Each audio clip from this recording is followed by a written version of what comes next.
monkey head I've ever seen. I used to be an adventurer like you. Then I took an arrow in the knee. Can I even tell you the definition of insanity?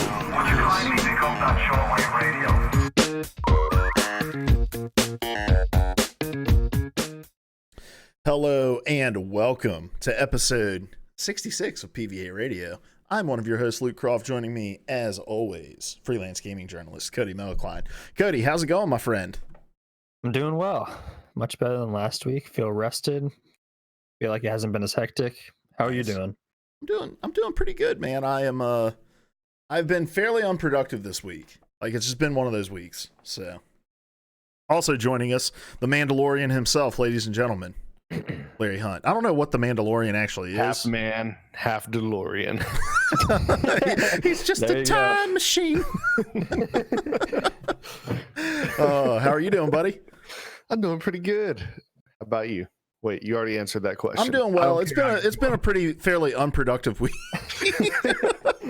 What? It's like when you see somebody you haven't seen in a long time and you're like, hey, how's it going? Oh, I'm doing good. How are you? Oh, yeah, I'm doing well. How things been? Yep, pretty good. How have they been with you? Well, I want to talk about Disney Plus here in just a second, but let's get through the rigmarole here at the top. This is PvA Radio. We normally get together every week over here on twitch.tv/PvA Radio at 9:30 p.m. Eastern time on Wednesdays. However, this week, I'm not going to go into the whole rigmarole, the whole story here, but essentially my power was blinking because my wife decided to move a space heater onto the same circuit that all of my computer stuff was on. And so I didn't want us to get halfway through the podcast yesterday and do the same thing until I knew for sure I'd gotten it fixed, but we're good now. But if we could have just lied and said we wanted to make sure to cover XO and with being very plugged in, finger on the pulse of the gaming industry, we knew X019 was going on today, and so we wanted to make sure we had that covered. No, it was really just that was a convenient coincidence. So, happy little accident.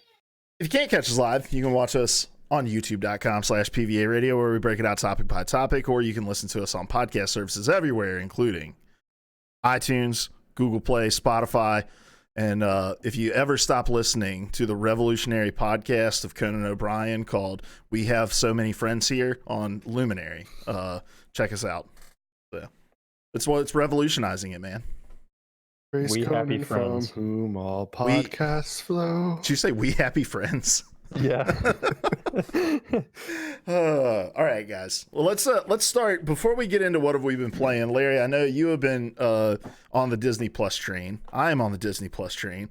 Cody is weighing the options. What are your initial thoughts of Disney Plus?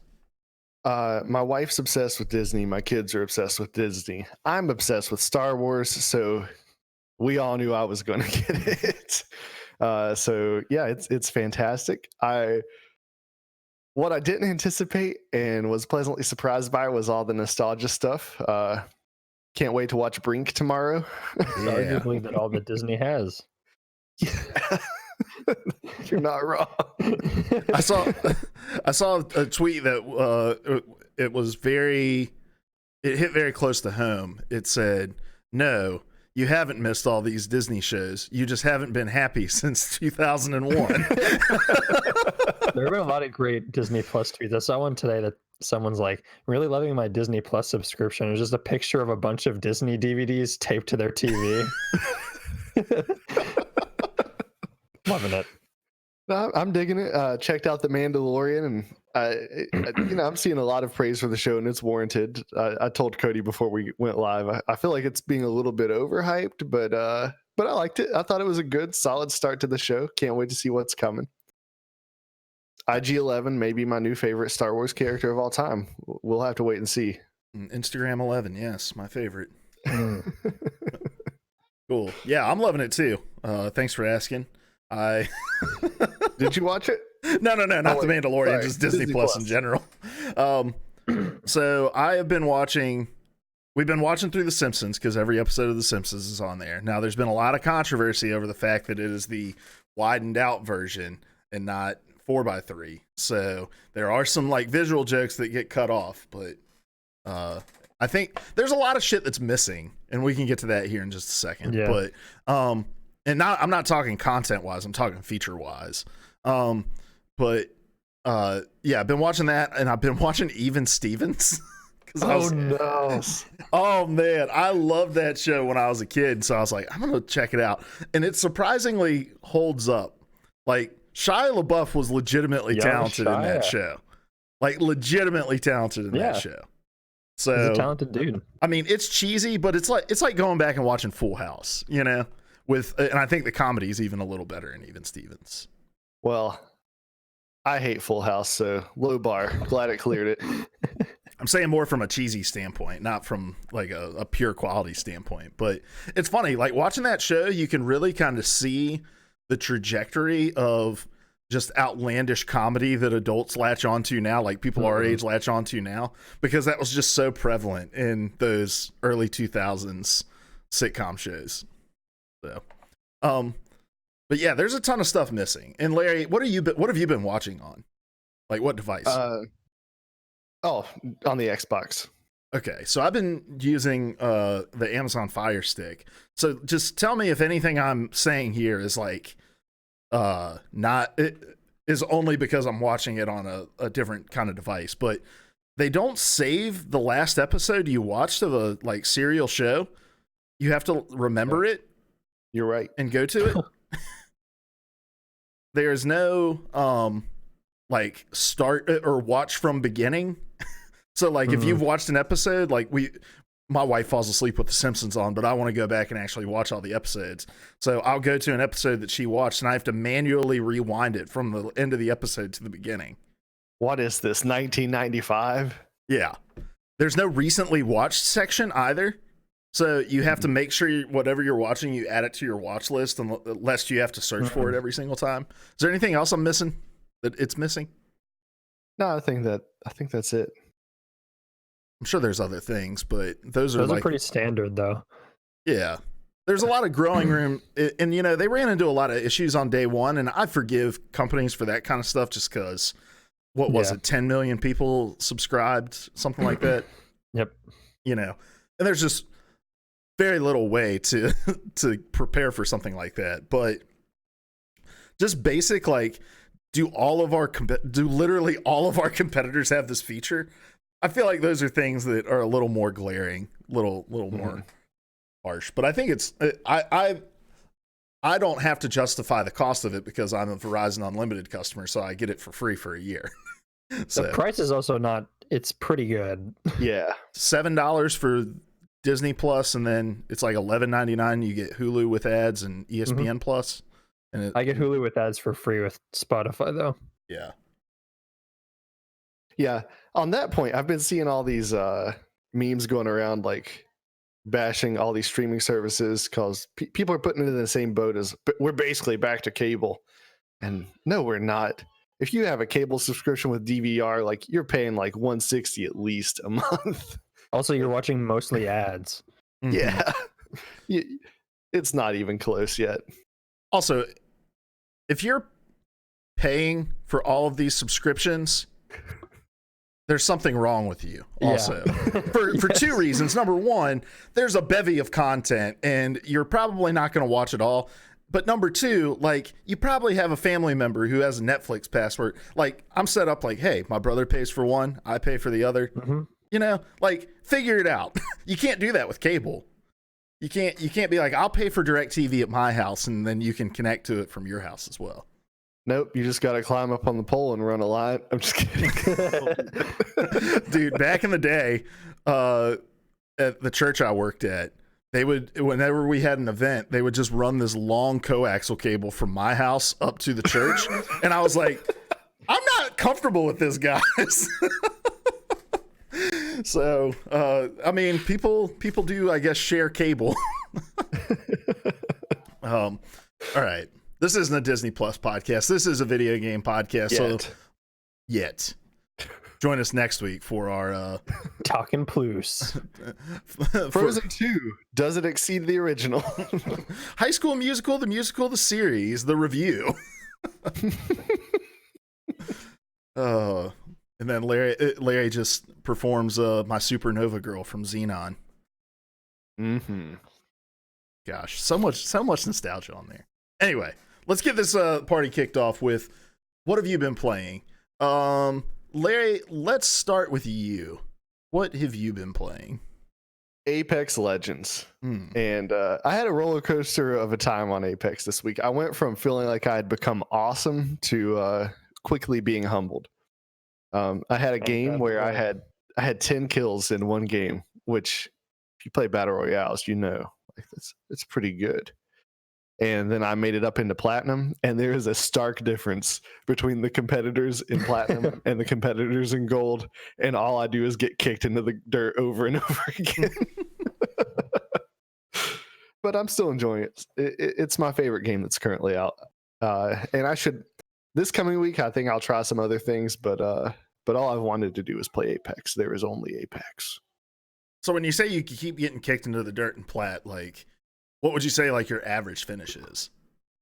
A lot of 20th place finishes. A lot of the time my team just doesn't even make it out of the initial drop. But really, I think it feels like I'm doing worse than I am, because in gold, if you can at least skate into the top 10, you're at least earning rank points. And this one, like that's not a guarantee. You have to at least have a few kills and make it into 10th place before you start gaining anything. So it's just harder to rank up. So I actually, my performance is probably not much worse. There's just a higher burden placed on you if you want to keep climbing. Yeah. Because I was going to say, like, I think in theory, we like the idea of not being able to regress back into a rank. But if you get to a rank and just continually feel like you're getting outclassed, like, I guess there's some benefit in dropping back down to gold. Not saying that's your specific situation, but I guess it's just never an angle I really thought of. Yeah. But in Apex, the unranked is so similar that, you know, if I start getting frustrated, I can just bounce over to unranked, and it's essentially the same game. So it's still fun. All right, Cody, what have you been playing? So I've been playing Death Stranding for the most part, and I will reserve my thoughts on that to our we're going to discuss Death Stranding pretty at length at the end here, so I'll save it until then. But I will say I've played around 9 or 10 hours of it. Okay, good, because I'm around like 6 or 7. Okay. I just didn't want to. I was real worried. I was like, are we going to get into this conversation? And Cody's going to be like, I'm 35 hours into this bitch. No, but at the same time, I do think I'll save it until then. Okay. But depending on what chapter you're on, there's a significant difference. Okay. This will be our first of probably several conversations about Death Stranding. I think so. So, but other than that, I've continued playing Outer Worlds. And one thing I didn't mention, I'm still really enjoying it, by the way. But the one thing I didn't mention last week that I do want to mention this week is, I feel like even more than Fallout, there are really like nail-bitingly tough decisions to make in that game. Where like either side, you can see the benefits and costs, and you really have to. It really comes down to kind of like how you're playing your character or your moral center. And the fact that you have companions compounds that, because like one of my favorite companions and the internet's favorite companion, Parvati, she like was gonna judge me pretty harshly for one of the first major decisions, and I like ended up changing my mind because of her, because I didn't want to disappoint her. So I think they execute on that even better than they did than Bethesda does in Fallout. And there are just some really interesting decisions you have to make, like the key points in the game that are part of the main narrative. So I'm still really enjoying that. I just haven't played as much since I've been playing Death Stranding, but I've put about like 20 hours into it, and I'm still not done. So when they said this is a shorter experience, they only meant that relatively. Optic Nerves in the chat says, imagine playing video games. And he must be busy shaving his beard off and becoming a real baby face looking person. It's Yes, my sir. brother. Yes. We do every week. We do imagine. Sometimes that's all we have time to do. Yes. Yeah, I've been playing Death Stranding as well.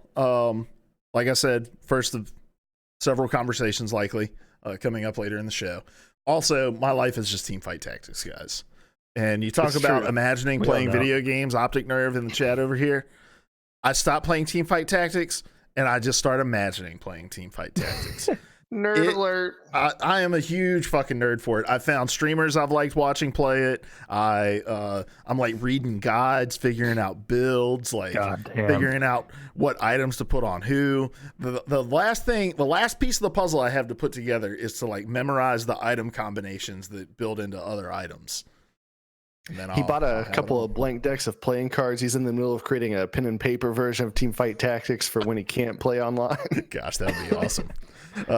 No, I've been like laying in bed though, thinking about it. Like, okay, if I roll this in the beginning, what are my like? It's stupid. It's so stupid, but it's fun. Like, it's a totally different speed of game than what I'm used to playing. Most of the time, like I'm playing Overwatch or League or Apex, and it's like frenetic, high action, fast paced.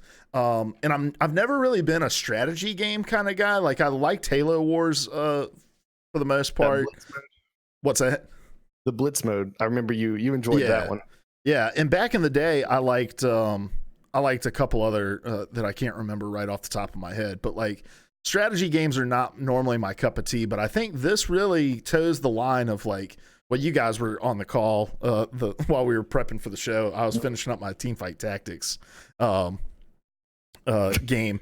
I had been playing that game for like 35 minutes. So they can be pretty slow, but like you're constantly having to do something. And I streamed it for like 4 hours on Friday, and I was just learning the new patch, and I was like, my brain kind of hurts after playing this, because like you're having to think about, okay, this is what I have on my board, these are the options I have to pivot, these are the items I have, like what do I want to replace with who, and it's a totally different gaming muscle being worked out than I've had in the past. So I'm having a blast with it, and I'm going to continue to have a blast with it. I'm very ready for competitive season to come out to see if I am as good as I feel like I am getting at this game.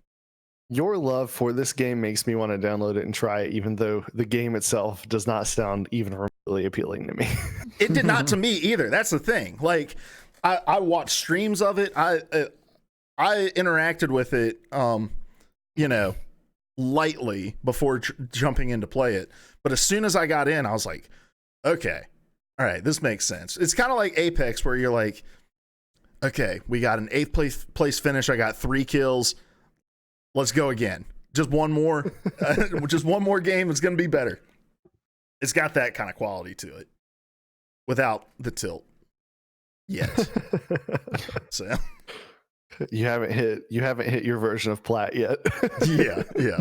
Well, that's the other thing. It's totally individual based. So I'm not you don't play with other people. Like it's all down to your decision. So if I suck, it's because I suck. Unlike Overwatch, where if I suck, it's because everybody else sucks. Always. I mean, 98% of the time. That's right. All right, guys. Well, let's jump into our topics for the night. I want to kick us off. And I want to talk about XO19. Kicked off today in Was that today? in London across the pond. And a lot of stuff was announced. I'm not going to go through every single thing that was announced because it was a ton. But we got some world premiere trailers from Xbox owned studios. We got some first to Xbox announcements. We got some gameplay trailers for games that had already been announced. And so I just kind of want to have an open discussion about XO19. And we can you guys can take this however you want, whether it's a specific game that was really exciting to you, whether it's general thoughts on the feel of and the messaging behind the conference. But just want to open it up to you guys, like what to you stuck out about this kickoff to XO19. First off, Microsoft is just killing it right now, man. Every time I watch one of their events, I'm just so excited for the future of Xbox. And before you write me off as a Microsoft fanboy, which in a lot of ways I am, there's plenty of documentation on this podcast and our old podcast about just how disappointed I've been in Microsoft this whole console generation. And so it feels really good to see so much on the horizon. A lot of games stood out to me. There are a lot of games that I'm looking forward to playing. I'm finally sold on I need to get around to getting Games Pass just so I can jump in and play all these things, because there's no hope of me buying them. The two games that I'm most excited about, one is Halo Reach coming to PC, and not even for myself. I'm excited for that because if you haven't played Halo Reach, that is, in my opinion, the pinnacle of Halo games, and I'm excited for other people to taste that game who have not had that experience yet. And then one that really surprised me was Minecraft Dungeons. Is that what it's called? Mm-hmm. I had no interest in that game, and then when I watched it, I was like, this looks like a really fun game to sit down with my wife and my kids and just mash buttons. Yeah, so let's take those in order of you bringing them up. So Reach is coming to all platforms on December 3rd, which is something we did not know, correct? This is a brand new release date for us. Yeah. And so with it coming to the Master Chief Collection, that also means it's going to be a part of Xbox Game Pass on both PC and console. So yeah, that's really cool to me. I've never played Reach. Larry has always talked Reach up. I think I've watched ODST. I don't think I've ever experienced Reach at all. So yeah, I'm pretty excited to play that. Optic Nerve agrees in the chat. He says Reach is definitely the best, in my opinion. Well, your opinion is factually correct. And then Minecraft Dungeons is cool. Like, I agree. After watching the what they showed of it, I was like, well, it's very Diablo-esque, right? Like, kind of top down, like you said, button mashy dungeon crawler. And it reminded me of Gauntlet. And Gauntlet holds a special place in my childhood memories. I don't even know what that is. Same kind of game, but the people weren't blocky. Oh, okay. What year was this? Because they may have been. Well, yeah, you're right. The one that I enjoyed the most was on the N64, so they definitely were. Yeah. Cool. All right, Cody, what stuck out to you? A few things. Definitely their continued emphasis on Game Pass. Like, this thing just keeps on getting more and more worth it. The more things they put on there. I like, they announced a few games that are coming to it. They announced some games that are being added to it tonight, I believe. They said so Rage 2 Age of Empires 2 are launching today, and Darksiders 3 and The Witcher 3, which you know I stan, is coming later this year. I'm actually tempted to get The Witcher 3 again on Xbox, I'm not gonna lie, even though I know I won't have any time to play it. Hey, I've bought Skyrim 3 times, no judgment. Yeah, fair enough. So yeah, I just like this. Game Pass is just getting more and more worth it the longer it goes on. Yeah, I'm gonna have to cancel Disney Plus and pick up Game Pass because I don't have time to watch anything once I do that. Exactly. It's just it seems like a great service. Well, and it is a snowball rolling down a hill, because I feel like there's very little that comes out of Game Pass. Like, once it's on there for the most part. Now, they do rotate some stuff in and out. So just over time, it is accumulating this volume that's impossible to ignore. Games, I think. Yeah, it's insane. It's crazy. And then once that's paired with xCloud, yes, which xCloud is what stood out to me the most. But we're gonna have a whole separate topic. Yeah. Yeah. So the partnership with xCloud is massive, and I'm sure we will definitely talk about that with your topic, Larry. I guess the only other thing that stood out to me is just Microsoft's continued kind of renewed emphasis on games. And for me, what stood out in terms of games was some of the new stuff they announced. I didn't think I'd be excited about it just based on the concept, but the style of it and the fact that it's a multiplayer makes Grounded super appealing to me. which is the survival like Honey I Shrunk the Kids game from Obsidian. Yeah. Which it just looks really fun. I do like survival games, but I always wish I could play them with friends on console. Like there are a lot of really good multiplayer survival games on PC, not so much on console. So I'm hoping this one is excellent. And from what I was reading an accompanying kind of Kotaku report about kind of hands-on the experience Nathan Grayson had with it. And a lot of this stuff sounds super interesting. The fact that it'll have a fully kind of evolved ecosystem with various bugs and creatures to the point where you can completely kill off a segment of the ecosystem, and then that impacts the rest of the ecosystem. So you can kill off the entire aphid population, and then ladybugs start dying. So there's some like really grim circumstances that can occur in this game. But that looked really fun to me. That stood out.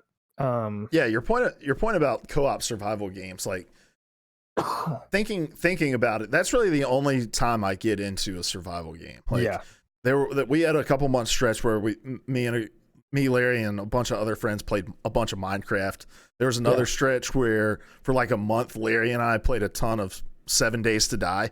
Was that me and you? Yeah. Yeah. And that game was a ton of fun, but I would never play those games by myself because I'm not big on like inventory management and all of those systems, but I think it's a lot more fun when you're talking about it with somebody else.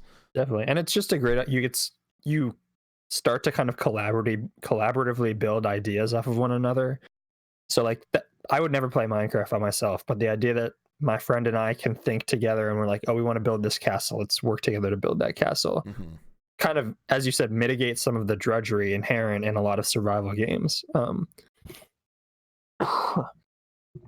only other new game that was super interesting to me is the Don't Nod game. Tell Me Why. I like Don't Nod games quite a bit. I liked Life is Strange the first season that I played. And I think, especially because this is an Xbox exclusive, from what I understand, right? Yeah, it's exclusive for Xbox.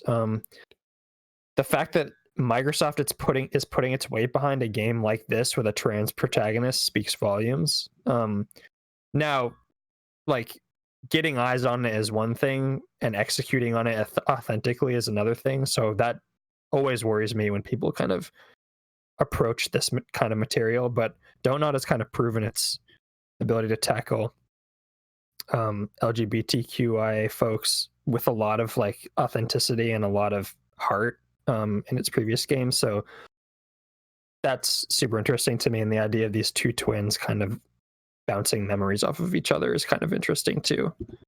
The engine also looked updated, so they might be working with more money this time around too, which would be great. So does this game does not take place in the Life is Strange universe, correct? I mean, they haven't said anything about that. It's entirely possible that it is. Okay. But as far as I know, it is not. Okay. Yeah, it's always just hard for me to tell with Don't Nod, which I guess their whole history is Life is Strange for the most part, right? Yeah, and they did Captain something. Yeah, the like. But that was also prequel. in the universe. Yeah.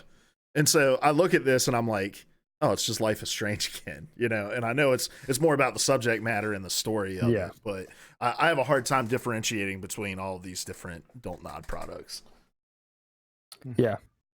So I think those are the things that stood out to me, at least in terms of games. I'm sure we'll talk about the stuff outside of games that was super interesting to us as well. One thing that stood out to me was a number of games that were previously not on Xbox coming to Xbox, like Yakuza, Kingdom Hearts, and a lot of Final Fantasy games that hadn't made their way over yet. So that was neat. Yeah, and that's just, I mean, it's another emphasis. It's another testament to Xbox's emphasis on their Eastern strategy. Like, they've always struggled in Japan, and those games plus Crossfire X, which is huge in Asian markets, coming over, like, you can tell that Phil Spencer is really wanting to turn the tide there, because it's always been a bit of a wasteland for them trying to break into that market. Yeah. One other quick thing I noticed was Annapurna has like a surprisingly significant presence. And that's just showing, I mean, it's evidence of something we've known for a while, but they're like really heavily investing in the indie game space, which is awesome. And one of the games, forget the name of it, it's the one that they had already announced. The Artful Escape looks really cool. And so it's cool that they're kind of further kind of indulging their partnership with Microsoft, because I think that can be really fruitful in the future. Out of the indie games, I'm not sure if this was one of the the one that stood out to me, I loved the art style of the one with Ron Perlman. Oh yeah, I'm blanking on what that was called. Does it have dead in the title? Yeah, but you're like this guy that hunts the bad guys in purgatory. Like it was a really interesting concept, and I loved the art. And Ron Perlman's a badass. Yeah, he improves everything. It reminded me there was a PlayStation top-down multiplayer game. What was the art reminded me a lot of that. It was like a top-down Western, real frenetic multiplayer game, but I can't remember what it was. So I guess this is a moot point. I apologize for bringing it up. At no point in your rambling incoherent response. I award you no points, and may God have mercy on your soul. A few things that stood out to me. Number one was the emphasis on the number of studios that they purchased that are under the Xbox banner that have multiple teams now. You know, they made it a real point to talk about, hey, Grounded is being made by a second team at Obsidian. They're still working on a single player experience, which I'm trying to, it may have been Ryan McCaffrey who had a tweet that was like, it's just sad that we live in a world that Obsidian can reveal something that looks as cool as Grounded, and the first thing they have to say when the trailer comes off is, hey, we're working on a single player game too, so that people don't just fucking lose their shit. So, but you know, we had what was it, Everwild from Rare. They have a team that's continuing to work on Sea of Thieves, but they have another team that's working on Everwild.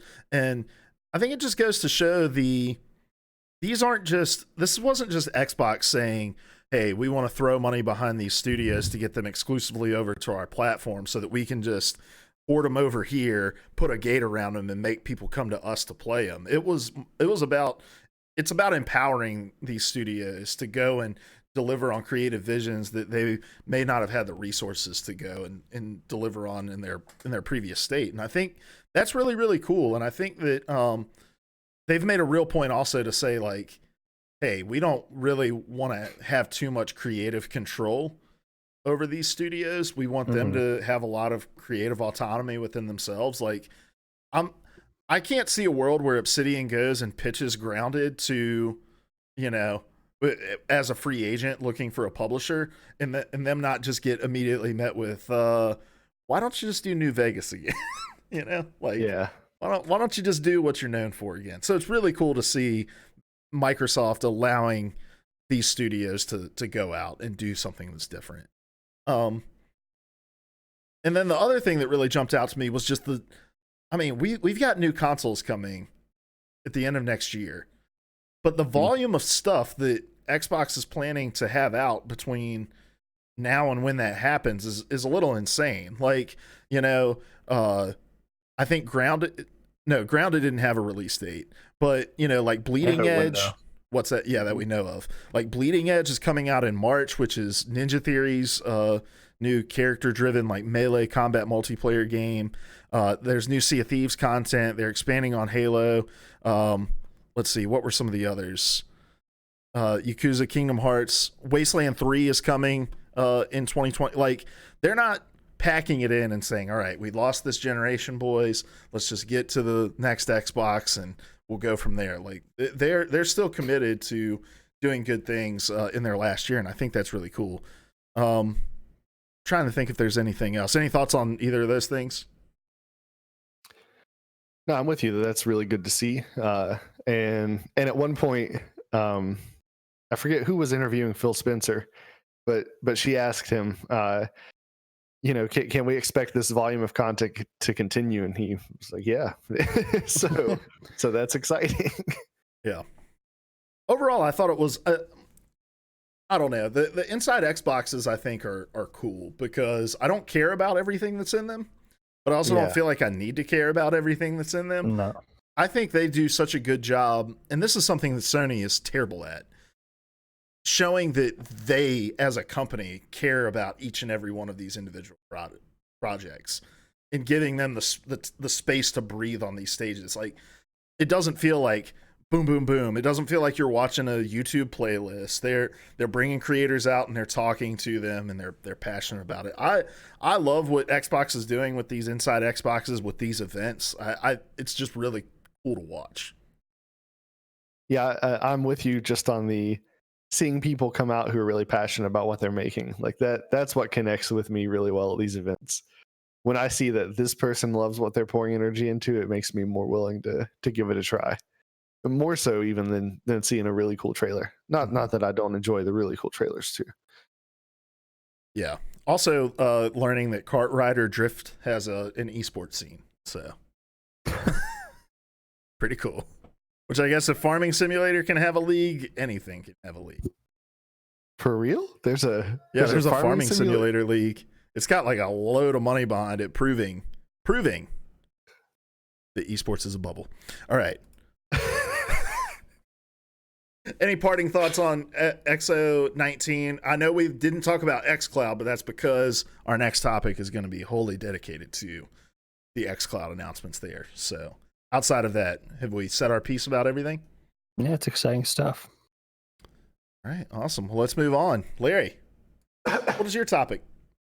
So I'm going to talk about streaming services and mostly we're going to talk about xCloud. But before we do, I thought it was worth stacking it up against Stadia because Stadia is launching next week, right? Yeah, apparently, as far as we know. For some people.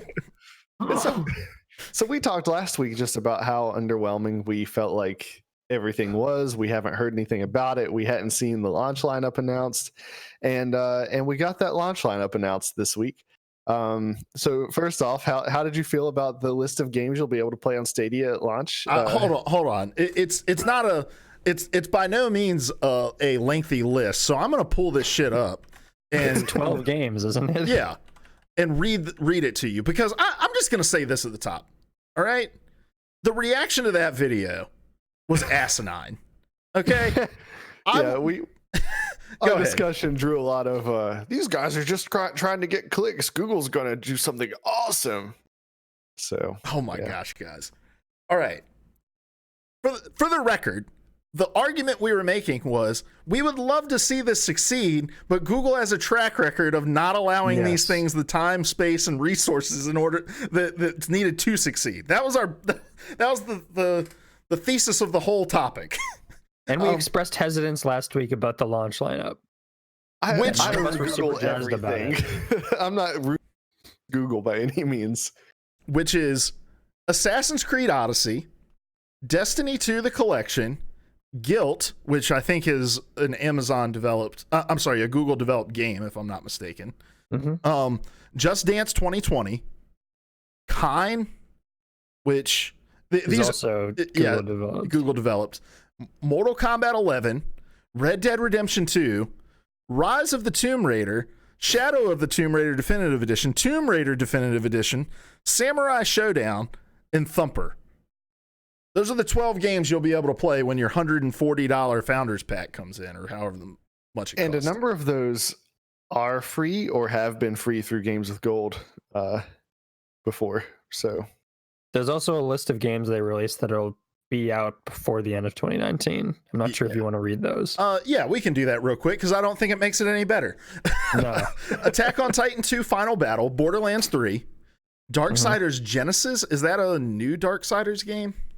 No, it is, but it's not I don't think it's a proper like third person action Darksiders. It's a different, I think it's like asymmetric.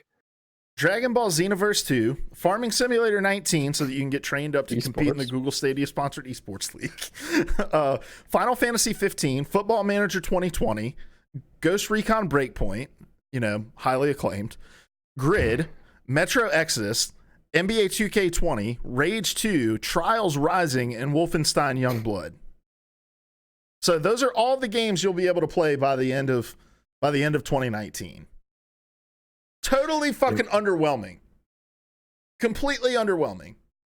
And on top of that, they announced that all the features that they've announced will not be available at launch. So Stream Connect, State Share, and Crowd Play, those are not going to be available at launch. They expect Stream Connect to launch by the end of the year, but then State Share and Crowd Play will be released next year. The Stadia achievement system won't even be active. The game will remember your milestones so that one day when achievements launch, you can get those achievements. I can see the headlines already. Google activates achievements, servers crash as everybody's achievements ping. You can't actually use any Chromecast Ultra to play games at launch. Hopefully, eventually you will. Family sharing will not be available at launch. Buddy passes will not be available at launch. The Stadia controller is going to be limited in who it's going out to. So yeah, let me step back and explain the Chromecast thing. So the Chromecast is going to require a certain version of firmware to use Stadia, and they are not going to be pushing that live to be able to download on any Chromecast. It will only be what's packaged into the Founders Pack. Yeah. And then like Buddy Pass, which I guess the thought is like, well, they won't have a Chromecast that'll be able to play it, so why give Buddy Pass? But like that was part of the package that you sold. Like that was, hey, get the Founders Pack, you get the controller, the Chromecast, and then however many, I think it was just one extra Buddy Pass. Like it's a part of the package that was sold that people aren't going to be able to get day one. I don't know. Last time I saw a company do something like that, we talked about Fallout 76 for several weeks in a row. Yeah. I don't know. It has not instilled any additional confidence in me. And in fact, I feel more confident now to say, I think Google is already starting to feel shaky on this. Well, Luke, you're not the only one who feels that way. Ars Technica released an article today titled Stadia Launch Dev, Game Makers Are Worried Google is Just Going to Cancel It. And that's written by Kyle Orland. And I'm just going to read the one quote from the article.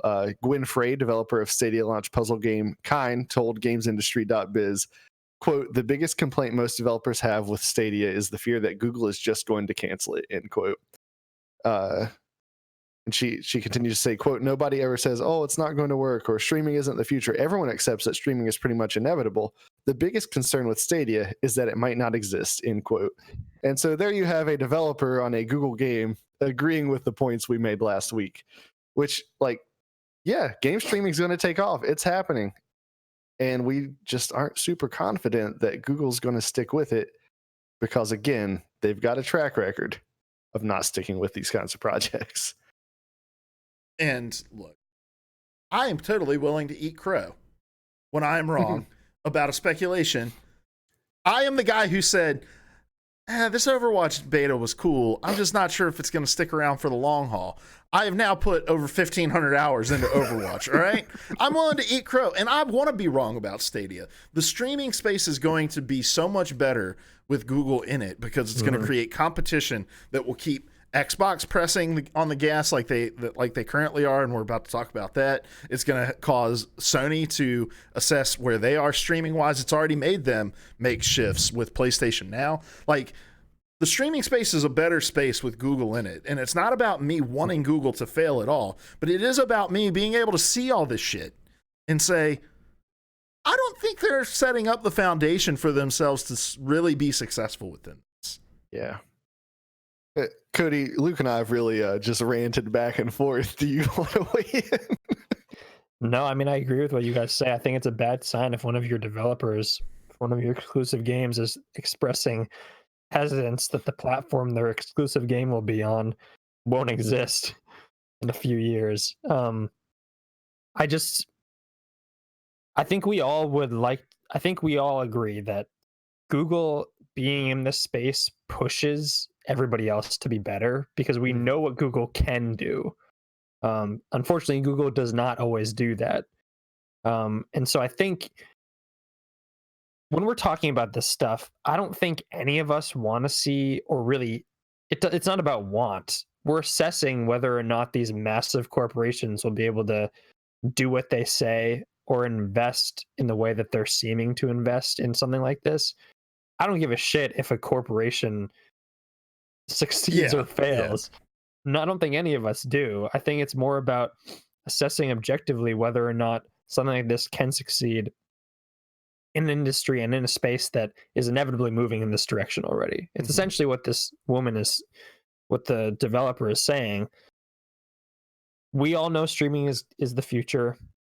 Who's going to be the first one to knock that door down? Is it going to be Google? And I think last week we said shakily, probably not. This week, I think we've probably doubled down on our sentiments that it's probably not going to be Google. Yeah, this week Google kind of crouched down, like maybe not, and then Xbox just delivered a flying Superman punch. Yeah.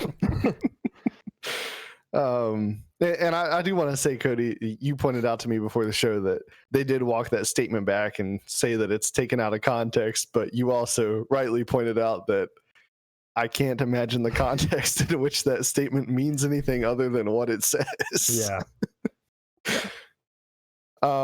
So yeah, we'll move on from Google Stadia. We don't really feel like that is the future of streaming. I just don't have a lot of confidence there. But after XO, I came away super confident in the future of xCloud. Just all kinds of excited.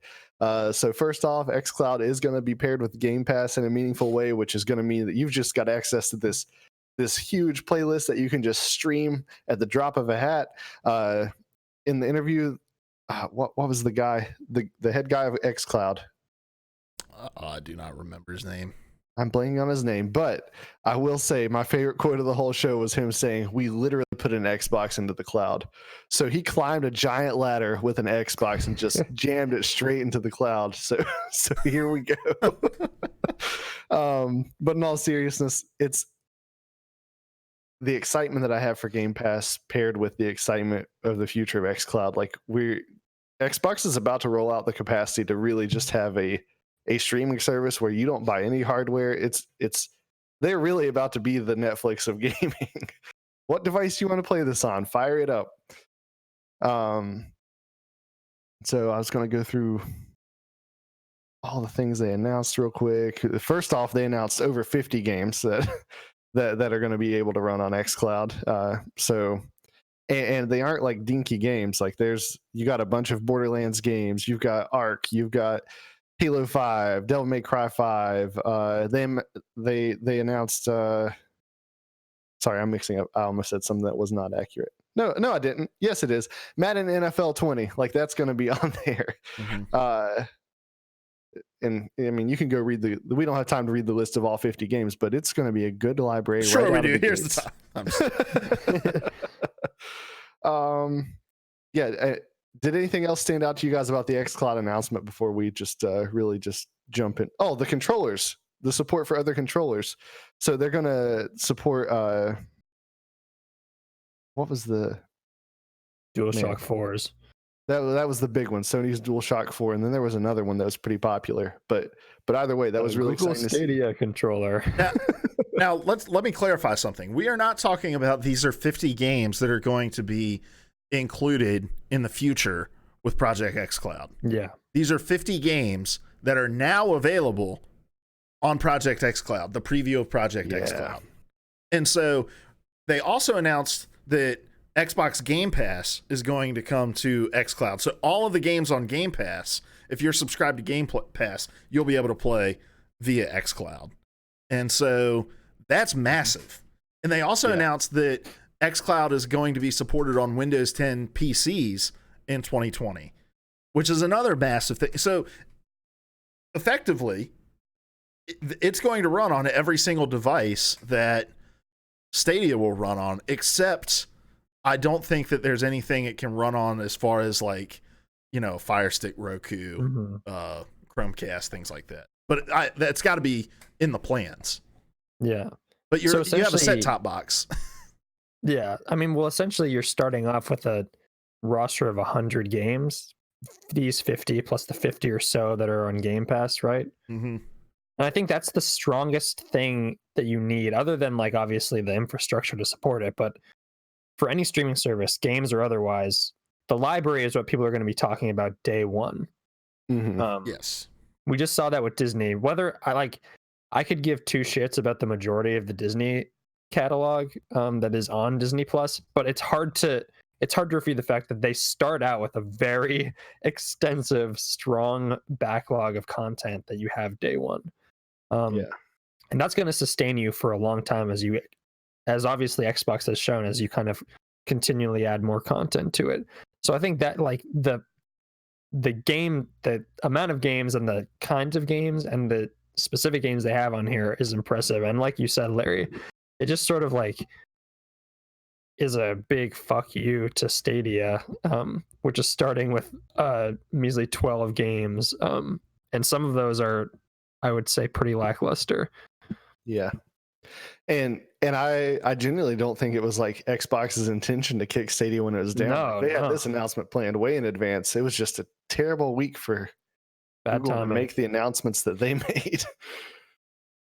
Is there a good week to announce that lineup and other than let's say 2017? Yeah, no. It would have blown my mind to see it Assassin's Creed Odyssey in 2017.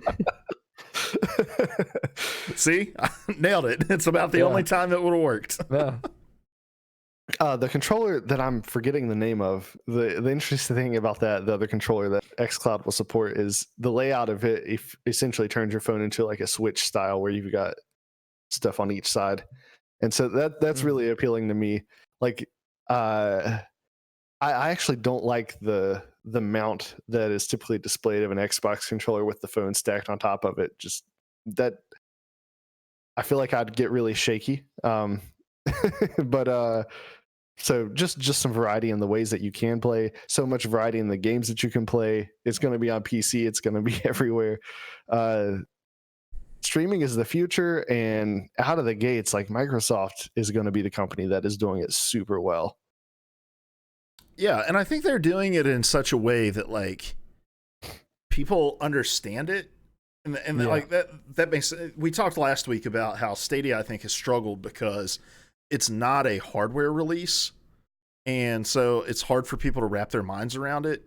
Xbox doesn't have that issue because they already have hardware, and that hardware isn't essential for xCloud to work, but they're not trying to message this as if we would think like, okay, Stadia is entering the gaming scene. Where's their box? Like Xbox doesn't have that. They're already an established name in the industry. So I think that's been a big part of it. And then also just the lineup and the support of the games. I think it speaks volumes that EA has decided that they're going to put their streaming partnership with xCloud over Stadia. And I think EA is a much bigger partner for these platforms than Ubisoft is with Stadia. Would you agree? Would you guys agree with that? Yeah, I think so. Especially when you consider EA's annual releases. Like that's kind of seeing Madden on there, like that's kind of a huge deal for me, I think. Like I'm not big into sports games, but instead of me never mind, I'm about to speak incorrectly. But putting that on this streaming service instead of the typical go buy the game or buy the game and download it, I don't know. That's a pretty big deal. If I can't afford an Xbox, I can still fire that game up on my phone. That's going to be cool.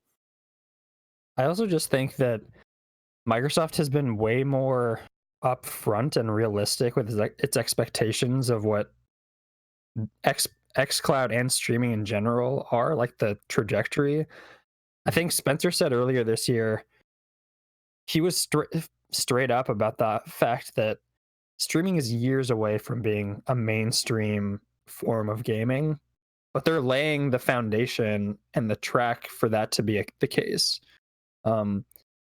He's upfront about the fact that lag is a realistic thing, and pretty much anyone telling you that lag is not a thing when it comes to streaming is lying to you. Mm-hmm. I just think what if a company's trying to tell me that there's negative lag? Then they're actually negative lying. Is actually telling the truth. Oh, thanks, Stadia. Yeah.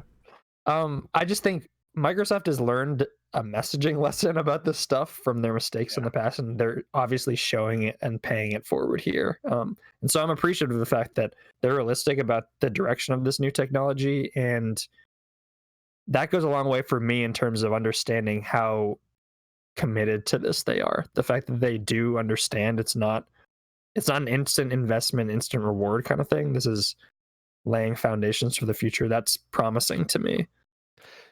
And I think some of that too comes from, in a lot of ways, this is the direction they've been going for a while. Yeah. And I don't want to imply that at the beginning of the console generation, one day we'll be streaming games. That's not what I'm saying.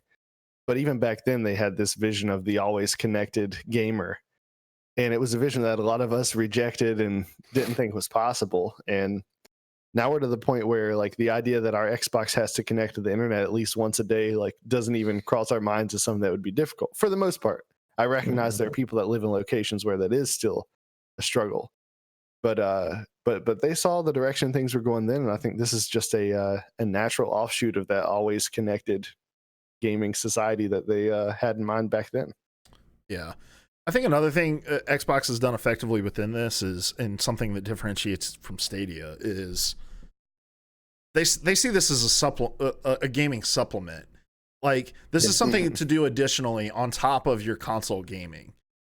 This is not, while yes, you can just play these games on your phone and you don't have to own a box.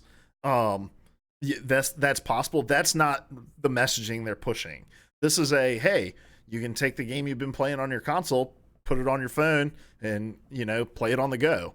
And I think that's much different. Like, Stadia, the only option you have to play those games is streaming it. And there are all kinds of things that can hamper that experience. And we're used to one kind of experience, especially when playing in front of our televisions or at our computers. And Stadia, I don't think, is going to be able to emulate that perfectly. And without that option of being able to throw my save to a real piece of physical hardware where I can just run it straight from that, is not as appealing as, oh, I'm playing through this Halo campaign on my Xbox, I'm on the go and just want to play a mission or something. And I'm not tethering the whole experience to streaming. It's just a portion of it. And I think that's the way that we have to ease into this. Mm-hmm. As people get used to it and see if they have what it takes to actually do it. Like, I think there's also a ton of people with Stadia who are like, the specs are out there of what the minimums are and like what they recommend having. But at the end of the day, like, am I going to tie my horse to this thing where I'm not even 100% positive I'm going to be able to enjoy it at its optimal way? Yeah. And in a lot of ways, this is an easy entry point for Google. Like, you're not making that big hardware investment. But again, that gets back to the reasons that we question whether they'll stick it out. This whole thing just feels like them sticking their toes in the water, and I do hope they make it. If they stay, I hope they provide some competition, because it is always good to have competition. That we don't have the Xbox that we have today without Xbox really coming out of the gates this console generation in a lackluster way and learning some hard lessons. So competition always sharpens, but as it stands, man, if I'm choosing to throw my money at xCloud or throw my money at Stadia, like, xCloud, hands down, it's not even a contest right now. Gosh, and I also just remembered that I have an Android phone now, so I'm going to try to get in on the preview for xCloud. I'll report back how it performs. Well, that's all I've got on xCloud. I'm just super excited, and I've been excited for streaming games for a long time. But seeing it begin to take shape and take form, I can't wait for this, man. Mm-hmm. All right, well, let's move on. Cody, what's your topic? My topic is Death Stranding, and I acknowledge that Larry will not really be able to participate. I've read a lot about it. I've watched a little bit, so I'm not totally in the dark. Okay, no, I mean, mostly just I think I want to kind of divide this conversation into two halves, because I think there are two things that we need to talk about when we talk about Death Stranding. We need to talk about the game itself, which is finally here and in people's hands, and the conversation that has come up around Death Stranding, both pre and post release. I think those two actually mirror each other much more than I think people are willing to say. But let's just talk about the game first. Luke and I have, as we said, we've played. I've played closer to 10 hours. You've played 6-7 hours. You said. Yeah. So effectively, Larry, I've basically just watched the game. So. Yes. What chapter are you in, Luke? Just out of curiosity. Oh gosh, I have no idea. I think I just got my. I can tell you where I am in the story, but I don't want to spoil anything. You said 3 or 4 hours, right? Have you hit a boat? You've watched one cutscene. I've not hit a boat. Okay, then you're not in chapter 3. Okay, no. I have just really set out into. I have accepted the mission. Okay, all right. What are your impressions so far? Like, we've actually talked a little bit about this offline. Yeah. And I think we could probably come at this at a number of different angles. But what are your just overall impressions of Death Stranding as a game? Yeah, I want to start with positives, and then we can work our way into. By the way, I think we can both concretely say that it is actually a game. Yes. Yeah. Like, especially as it goes on, there's a lot of game to it. It's very gamey. It's not like, I think we've joked about the fact that you're pretty much watching a movie for the first 2-3 hours. Yeah. Which is largely true. But there is game there. Yeah, there is game, and what there is of the game, like, I like the kind of deliberate pace of the game. I like that it is it is effectively a walking simulator in a lot of ways. In the most literal sense possible. Exactly. I have a question there. Yes. I expected that to be a negative for you. So what distinguishes the deliberate pace of this game from the deliberate pace of Red Dead for you? Yeah. So the thing about the deliberate pace of Red Dead is the pace of it also translated into like the combat of Red Dead, which to me was really, really sluggish, and it's much more a part of the experience of Red Dead than it is of Death Stranding. I think that Death Stranding sets out to be a walking simulator with a very deliberate pace, whereas Red Dead tried to be a lot of different things while also having this really deliberate pace that got in the way of me doing the things that were probably more fun.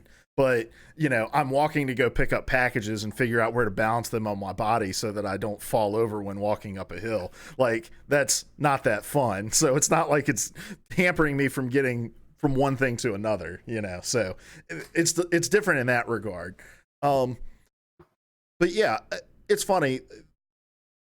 There's a lot of things that feel very Metal Gear Solid-esque about it, just in the sense of the really quirky ways in which Kojima decides we're going to pay a lot of attention to detail here, you know? Yes. And we're going to figure out really strange ass ways to explain why I'm making you do this thing. Like there was much made about why you can use the bathroom, about being able to use the bathroom. Well, there's like a lore reason of why your character has to use the bathroom from time to time. And there's a gameplay reason. Yeah, that's what I'm saying. Like lore. What do you mean by a gameplay reason? Like there's actually gameplay benefits to going to the bathroom. Okay. Because I don't know if you've encountered this yet. Well, I know it like flushes your system of the criminal whatever. I'm terrible with like names and shit and lore. You also make grenades out of your own piss. Oh. Just like real life. Like real life. Every day.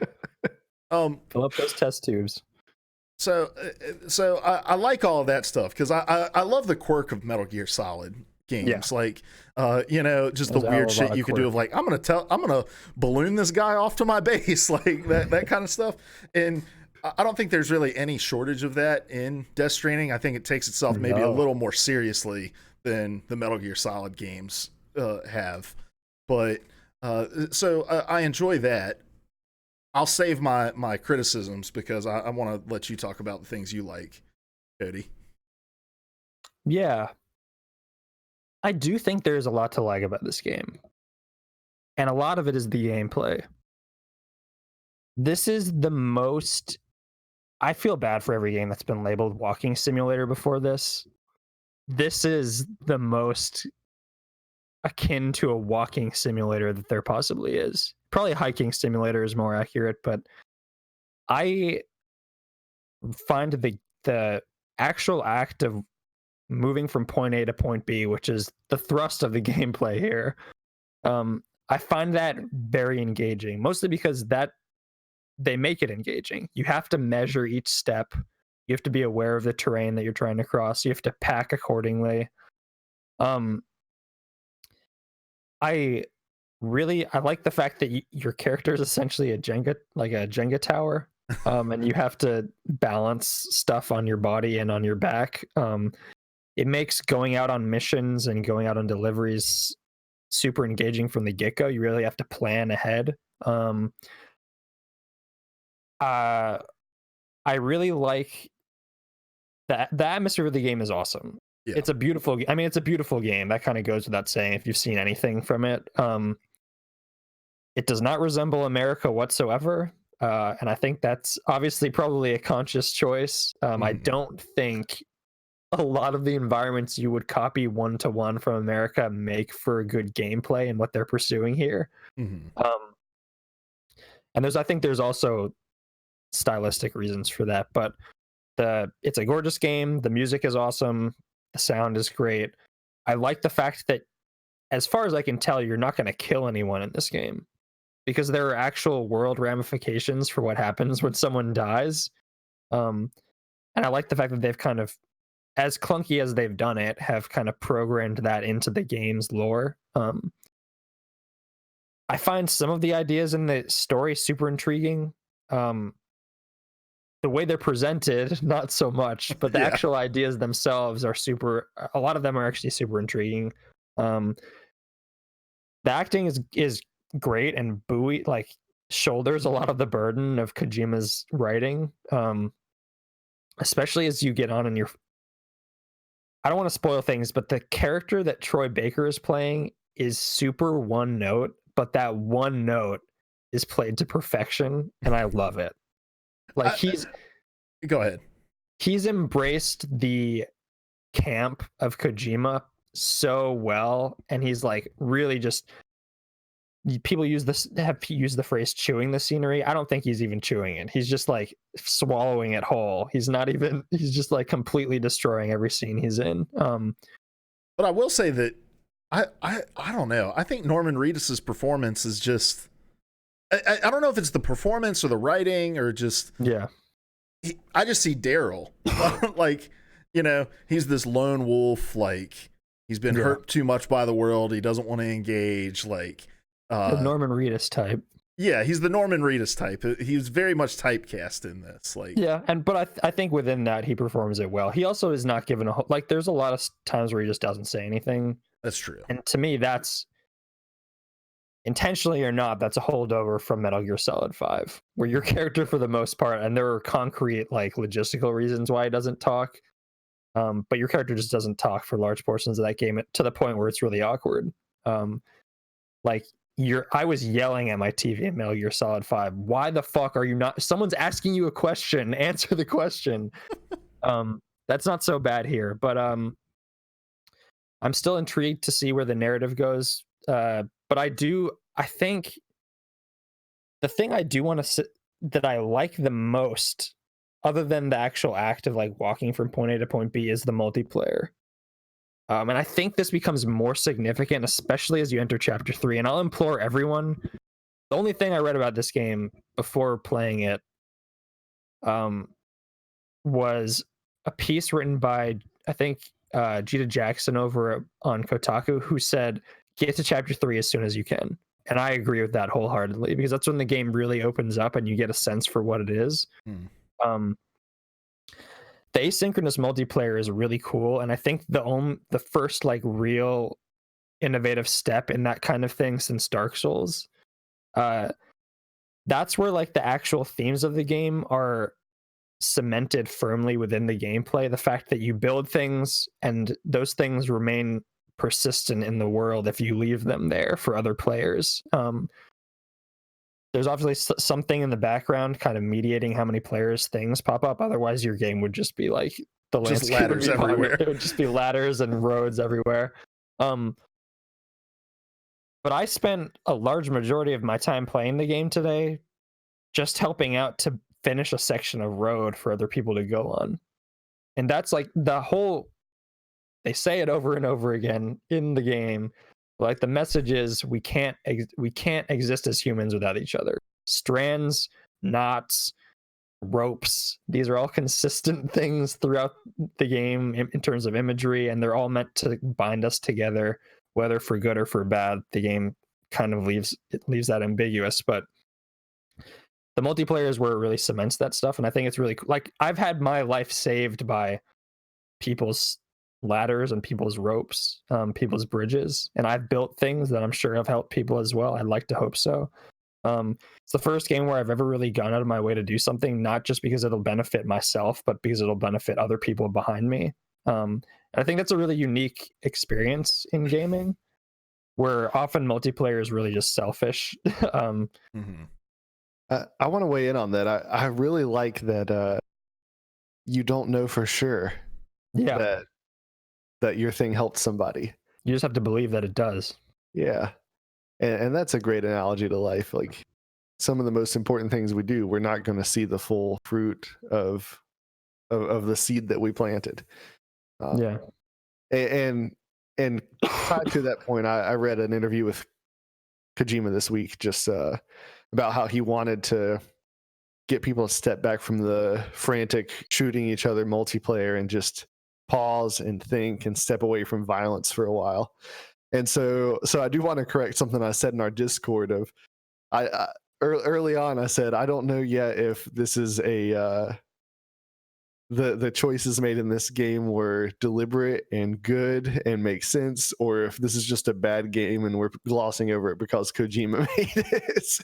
And I am now in the camp of, I think the game has issues, and yeah, I don't think it's a perfect game, but I do actually believe that these were deliberate choices. Whether they accomplish exactly what he wants to accomplish or not, we can debate that, but I see what he was trying to do, whether he executed it perfectly or not. Yeah, and I think that he's trying to do something. Like he's trying to say something, and I think a lot of people have given him a pass because of that, whether it's warranted or not.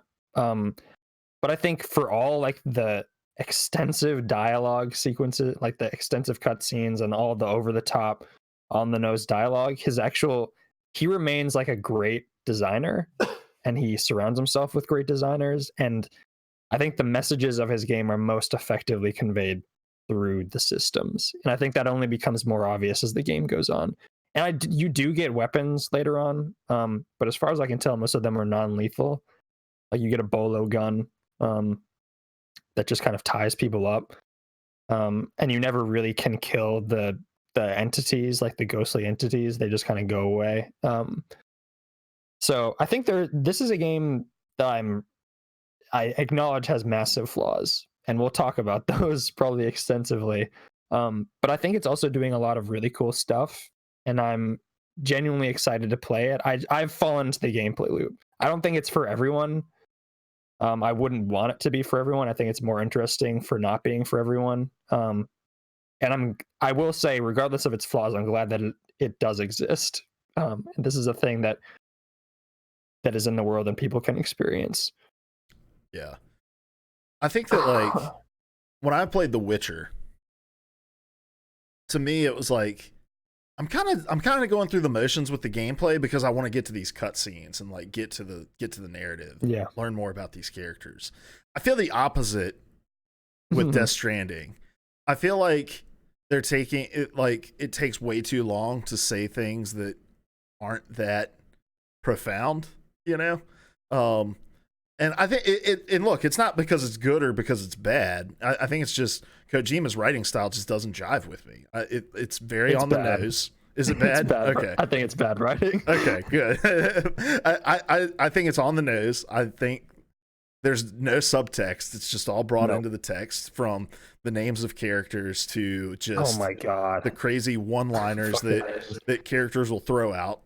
I just there's no subtlety to it. And not only is there no subtlety to it, but there's no subtlety, and it takes 30 minutes to watch a cutscene, And so you watch it and you're like, okay, well, either I predicted where this was going when it started, or they said the whole point within the first 2 minutes, and now they're just reiterating that point over and over again. Like, So I'm excited to get to chapter 3 where it opens up, because I want to like the game. Like I was telling Lauren about it. I was like, this is kind of like Chernobyl to me. I watched the first episode of Chernobyl and I did not like it. Not because it wasn't good, but it was like just intense. It was I can't really describe it, but I finished watching it. I was like, I didn't really like that. But then 2 days later, I was like, oh shit, I'm thinking about Chernobyl. Yeah. Like, and I really want to go back and keep watching it. And that's how I feel about Death Stranding. Like, I played it that first day. I was like, I don't really know if I like this. Like, I told Lauren, I was like, I'm kind of upset I bought this digitally and I'm not going to be able to get any kind of return on this. But then like 2 days later, I was like, I kind of want to get back into Death Stranding. Like, it just kind of sits with you a little bit. Yeah, it does. I think it's really interesting because I think between this, Red Dead, and a couple other games, someone had made the point, and I think it's really, really well put, that a lot of developers are embracing the moments that a lot of other games would skip.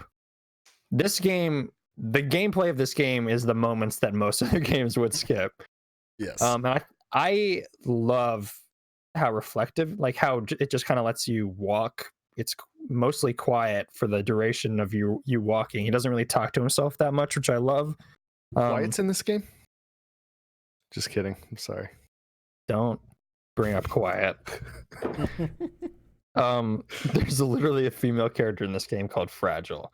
And every time you see her, she's like crying. So, well, everybody's crying. There's there's a lore reason for it, but it doesn't really matter.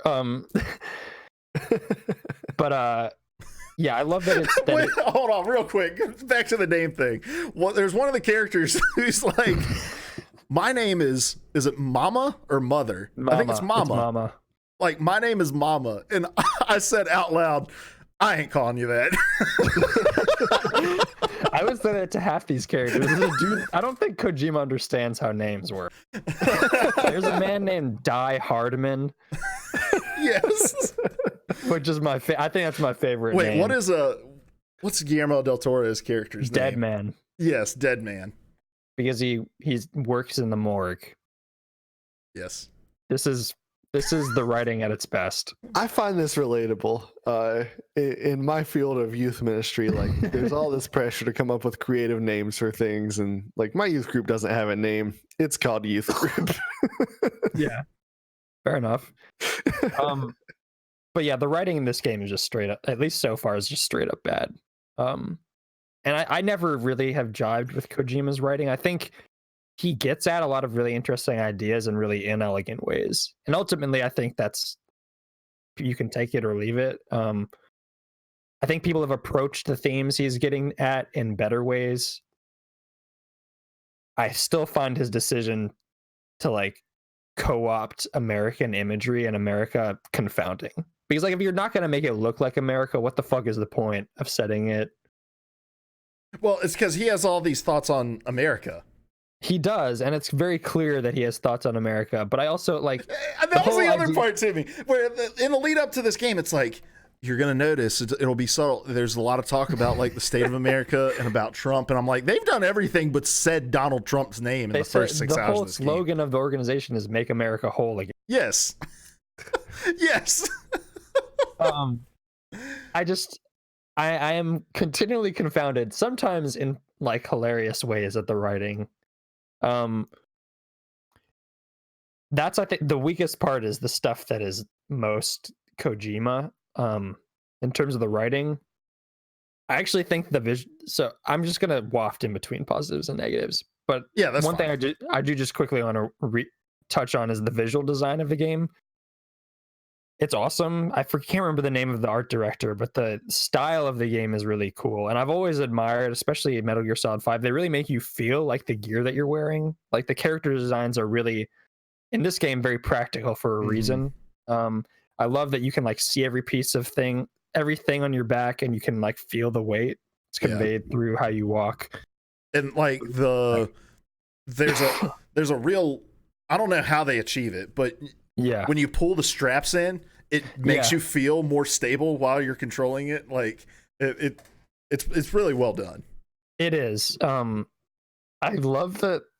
I'm sure this will get old, but I love the baby. Like having to soothe it. And Yeah, I like having to, like, if the baby gets upset, you take it off and you have to rock the controller to soothe the baby. It's a very cute baby. I guess that's all I wanted to say. But you do feel connected to it, despite the fact that everybody's telling you not to.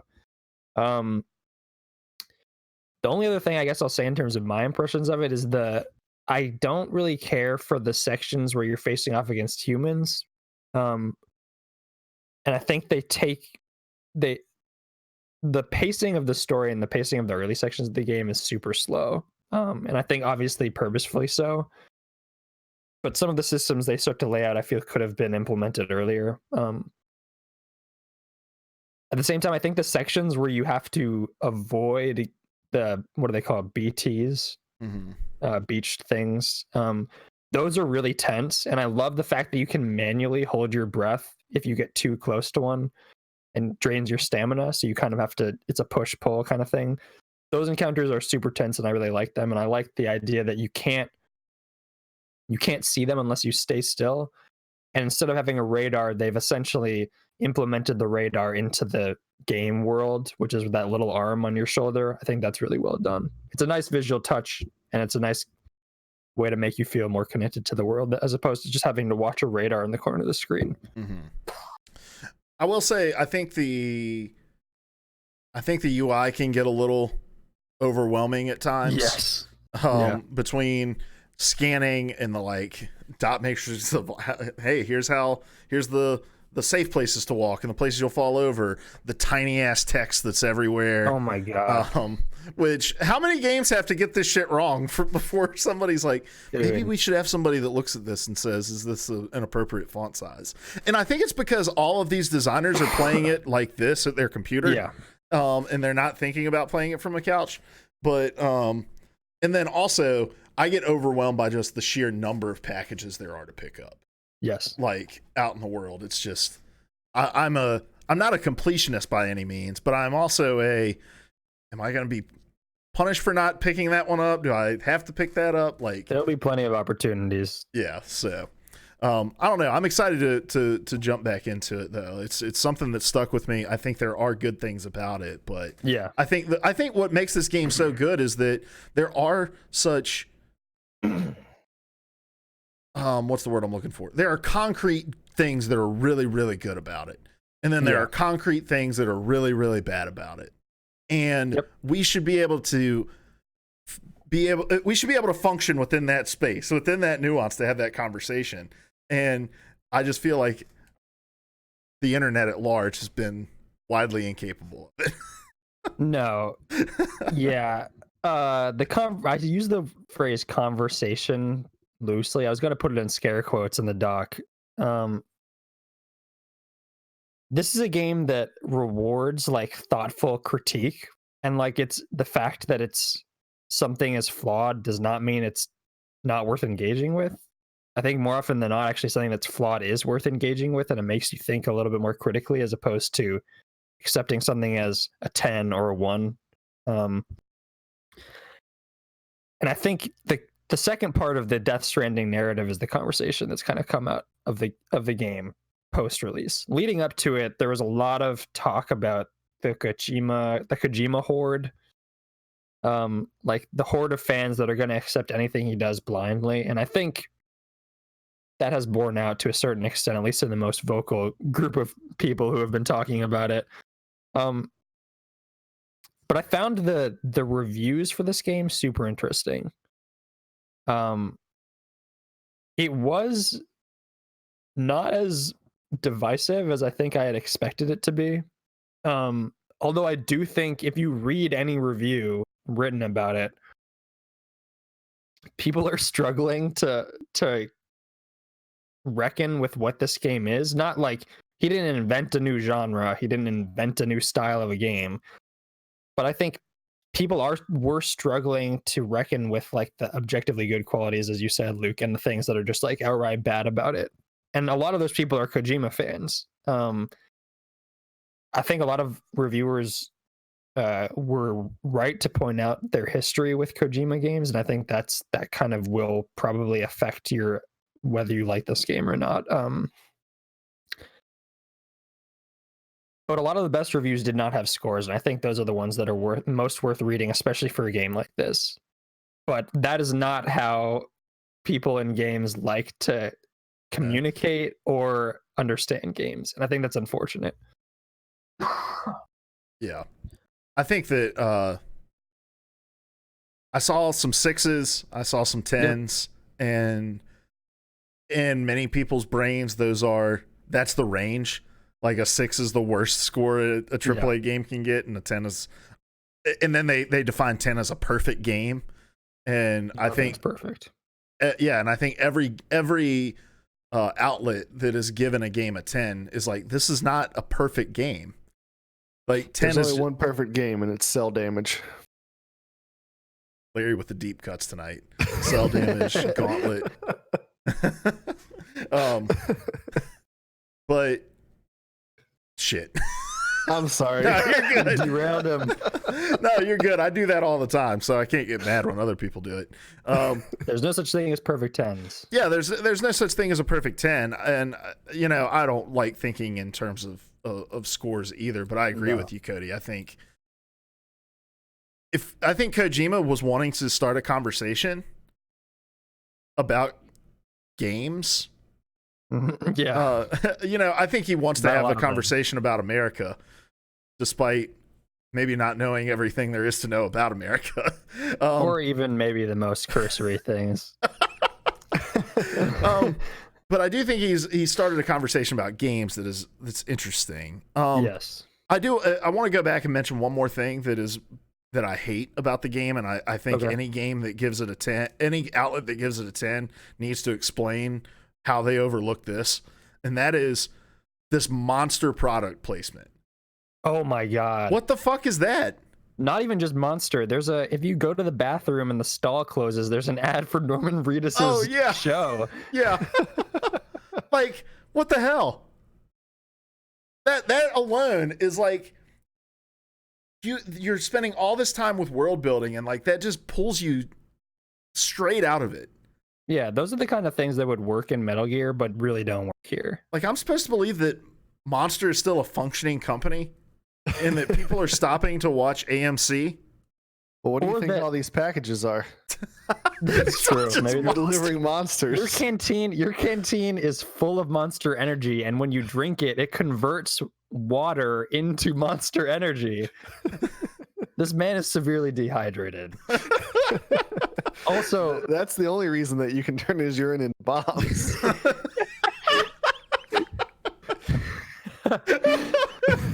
Also, if Norman Reedus is a thing in this world, who are we as Sam?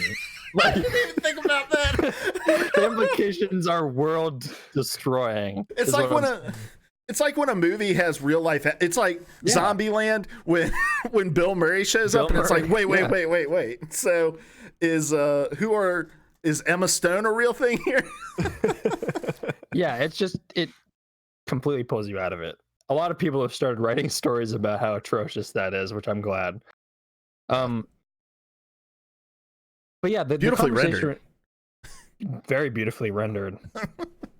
The animation's great when you drink the Monster Energy. I love it. But I think you're right. Kojima wanted to start a conversation, and he has. But I don't know if that conversation is the one he intended it to be. What do you think the conversation is? The conversation has become a shouting match between people who don't think you can critique a game for its flaws and those who think you should. That's the job of a critic. Oh, well, he hasn't started anything then. That's just the conversation that's been going in games forever. No, but I think he's just sparked that. But I do. I mean, I probably understate with that the fact that I think there's been a very interesting conversation about whether games need to be fun that has been swirling around a lot. I don't know if I would label Death Stranding as traditionally fun in terms of a game. But I don't think games have needed to be quote unquote fun for a long time. Mm-hmm. There are plenty of games that I love that aren't fun. I don't think The Last of Us is fun traditionally speaking, but it's a great game nonetheless. I love think people have emotionally wrecked. I do too. I do it on a regular basis. I just watch Norman Reedus's tear-stroked face, and I just can't help but weep a river. That Sony ad, that I don't know if you've seen the Sony ad, is just ridiculous. I have not. And you know those tears burn extra bad because they're pure monster energy. It's true. Sorry, games don't have to be fun. No, they don't. I just think the conversation around this game has been a little bit more frustrating for me than anything else, because I think there's real potential to talk about like what multiplayer can be and what it actually means to interact with other people in a game world. What we've been conditioned to think of as like traditional AAA design based around killing. I think he's actually said a lot about it by actually no words at all. It's the gameplay. And so I've just found the conversation frustrating in a lot of the ways that I usually find this stuff frustrating, but I think more anew because the game is so bifurcated in terms of its strengths and weaknesses. Well, and it's this idea that like it has to be if it is a masterpiece, it's above this critique, right? Like, yeah. And it's like, well, the Mona Lisa is a masterpiece, but there's criticism that can be levied against the Mona Lisa. It's not outweighed by the positive things and the things it does well, but it's worth discussing. I'm sure anyone who's studied art in college has had a critical conversation about pieces of artwork that are considered to be masterpieces. Like, you can't call something a masterpiece unless it can hold itself up under scrutiny. Yeah, I think even masterpieces have flaws. Yes. Which is why a 10 isn't a perfect score. Exactly. It's just an outstanding game. And yeah, I think this obviously also hasn't been helped by the like some of Kojima's comments. Which there's one in particular that I'm going to read, but there have been several. And I will caveat this with the fact that there's translation considerations that have to be taken into consideration when you're talking about anything Kojima says, because a lot of outlets will just report a translation based on a translation of a transcription, which I think is inherently problematic. But based some of the reception that the game got in America, Kojima felt was a little bit harsher than in Europe and Japan, and he went on to say, this is per Matt Kim over at IGN, quote, I must say that the game has received some enthusiastic reviews, above all in Europe and Japan. Here in the US instead, we've had stronger criticisms. Perhaps it's a game that's difficult to understand for a certain type of critic and some of the public. Americans are some of the biggest first-person shooter fans, and Death Stranding isn't that. End quote. Point taken, is not a first-person shooter. But I also think part of the conversation that's come out of Death Stranding is you're not smart enough to get it. Mm-hmm. Like anyone who loves the game and people who have critiques against the game, if you have a critique against the game, you just don't get it, man. Yeah. Which is, as we've already made clear, the themes are not especially complicated. They're not conveyed subtly. This is also a game where you throw your piss and shit at ghosts. Let's not pretend it's like the most advanced piece of art that's ever been created. Yeah. No, I don't have much to add there. I just don't think blaming critics for not getting it is helpful, especially like this is also, wouldn't you think that American critics are more uniquely positioned to critique a game made about America than anyone else? Yeah. It's tempting to just respond, you don't get it. Yeah, I know.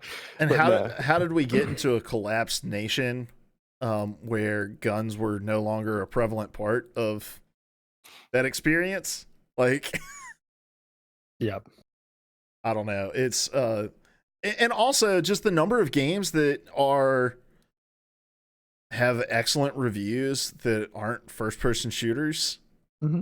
that have come out of the Sony stable of games within the last 2 years. You know, like God of War, not a first-person shooter, one of the most highly rated games ever. So I don't know. I think it's an odd criticism. I think Kojima is very interested in being the center of a conversation, and I'm not quite positive he cares about what conversation it is. Yeah. I think it does a disservice to the game too. Like, I think the game should be able to speak for itself, and he shouldn't have to. I think the game is perfectly capable of provoking discussion without him. And unfortunately, as you can tell by the writing in the game, I don't think Kojima is capable of not saying something if he wants to say it. Brevity is not one of his strong suits. Yeah. And the criticisms that I've seen are not criticisms that are like missing the point of the game. Yeah. So I don't know. Yeah, they're just, and oftentimes it's, here's the point. We wish the point wasn't so in your face. Yeah. Well, and conversely, the game is also not trash. I've seen a lot of people be like, the game is trash. This game is trash. The game is not trash. Like, I mean, we've been spending the better part of the last 25 minutes talking about things it does well. So yeah, I think this game had a lot of potential to provoke a conversation about like what a quality game can be. I think every game has its flaws, every game has its gifts. And I think this game points out more than any other that the gaming audience is just incapable of distinguishing, of like demarcating between whether something's perfect and whether something's, as you said, trash. Yeah. Like there's no longer an in between. And I think that's inherently problematic in terms of generating quality criticism, but also like in terms of how we think about games. If we want to be able to talk about this stuff like it's art, which it is, I think we should give ourselves room to like think about art critically. That's what art is supposed to be. You're supposed to do with art. You're supposed to think about it critically. And I don't think that the gaming audience at large is ready to have that conversation, which is unfortunate. But I can't think of another game, and correct me if you can, where there's no general consensus. I don't think there's a single I don't think there's a general consensus about Death Stranding from a critical standpoint, from a fan base reception standpoint. Like there's no consensus. And look, there's always going to be people who are going to be like, The Last of Us is trash, God of War is trash. But you poll 100 people, 98 of those people who have played that game and given it a fair shake are going to say, I loved those games, right? Yeah.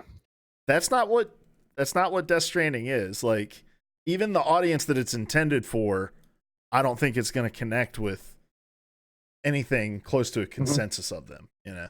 Yeah. I think it's not as weird as we thought it would be, but I think it's more idiosyncratic than any AAA game Sony's released this generation. I don't know how stiff that competition is either, though. So no, well, I mean, they've released great games. I just think they're all pretty like you understand what it is. Right. I think that's what people are kind of struggling with this.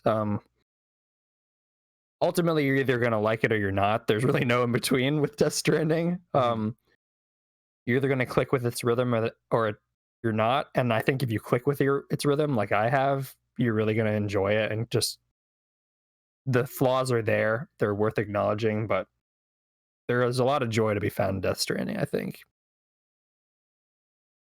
All right. Well, I do want to, when we complete the game, I want us to come back and have a full-on discussion about it, because I am going to play through the whole thing. I am too. So maybe we just have a podcast where me and you get together and we just... Yeah, I'd love to do like a spoiler cast for this game, because I'm sure we're going to have a lot to say about the plot points of this game. Yeah. All right. Well, are we ready to move on? All right. I want to bring up, I'm going to take the weird news of the week this week, and I want to talk about some new regulations in China that they are putting on young gamers in their country. And I don't have anything pulled up. I can get something pulled up. But essentially, they are regulating both time and money that can be spent on video games for people under the age of 18. So here's a BBC News article here.